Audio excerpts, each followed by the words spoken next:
என்னது 90s கிட்ஸோட dream டெஸ்டினேஷனான கோவால இவ்வளவு schema?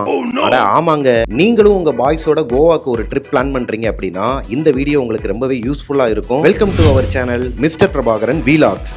Goa Vasco da Gama railway station வந்ததுமே ஊதுபத்தியை கொளுத்திட்டு நம்ம ஓஜி பாய்ஸ் கேப்ல ஏறிட்டோங்க. பெர் ஹெட்டுக்கு 100 ரூபாய் தான் வரும். ஆனா நாங்க பேரம் பேசுறோங்கிற அடிப்படையில தனியா ஒரு கேப்ல பெர் ஹெட்டுக்கு 200 ரூபாய் கொடுத்து ஏமாந்து தான் வந்தோம். அப்படி நாங்க வந்து இறங்கின இடம் தான் கோ ஸ்டாப்ஸ். இது பாகா பீச்சுக்கு நியர்பைலேயே இருக்குதுங்க.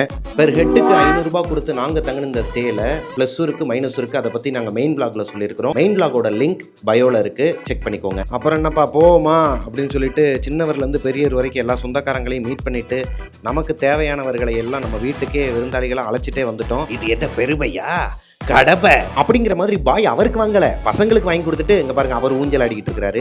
நிஜமாவே நான் நல்லா தான் பாடுறேன்னா இல்ல இவனுங்களாம் சொந்தக்காரங்க வீட்டுக்கு போயிட்டு வந்தனால இப்படி உட்காந்துருக்காங்களா? நம்ம பசங்க மட்டும் இல்லைங்க, மும்பை கொல்கத்தா புனேல இருந்து வந்த பசங்களும் ரசிச்சுக்கிட்டு இருந்தானுங்க. சும்மா விடுவோமா, முட்டு கொடுத்து பாட ஆரம்பிச்சிட்டேன்ல. கோவாக்கு போனதும் நீங்க ரெண்டலுக்கு கார் எடுக்கிறீங்களோ பைக் எடுக்கிறீங்களோ முதல்ல நீங்க எடுத்த வெஹிக்கிள ஒரு வீடியோ எடுத்துருங்க. ஏன்னா ஆல்ரெடி இருக்கிற ஸ்கிராச்சஸ்க்கு உங்ககிட்ட அமௌண்ட் வாங்கி ஸ்கேம் பண்ணிடுவானுங்க. ரெண்ட் 400 ரூபீஸ்ங்க பெர் டேக்கு. நைட் லைஃப்னாலே பாகாதாங்கன்னு சொல்லிட்டு நம்ம முன்னோர்கள்லாம் சும்மாவா சொல்லியிருக்கிறாங்க. அதே மாதிரி தாங்க செம வைபா இருந்துச்சு. பாய்ஸோட போறீங்க அப்படின்னா இங்க நிறைய ஸ்கேமும் நடக்கும், அழகு இருக்கிற இடத்துல தான் ஆபத்தும் இருக்குங்கிற மாதிரி நாங்களே நிறைய விஷயங்கள்லாம் பார்த்தோம். இந்த ஸ்ட்ரீட்டோட பேர் எனக்கு தெரியல, தெரிஞ்சவங்க கீழே கமெண்ட்ல சொல்லுங்க. உங்க கேங்ல யாருன்னா பொம்பளை சோக்கு இருந்தாங்கன்னா உங்க கூடயே கையை பிடிச்சு வச்சுக்கோங்க, அவங்கள தான் மெயினா ஸ்கேம் பண்ணுவாங்க. இவ்வளவுதான், பார்ட்டி மூட ஆரம்பிக்கலாமா அப்படிங்கிற மாதிரி நாங்க எல்லாருமே ஒரு பப்புக்குள்ள போயிட்டு செம்ம வைப் பண்ணோம்.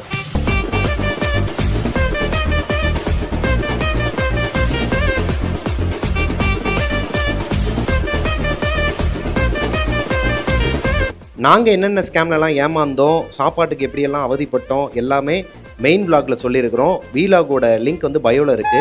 நெக்ஸ்ட் மினி விளாக்ல பார்க்கலாம். பாய் பாய்.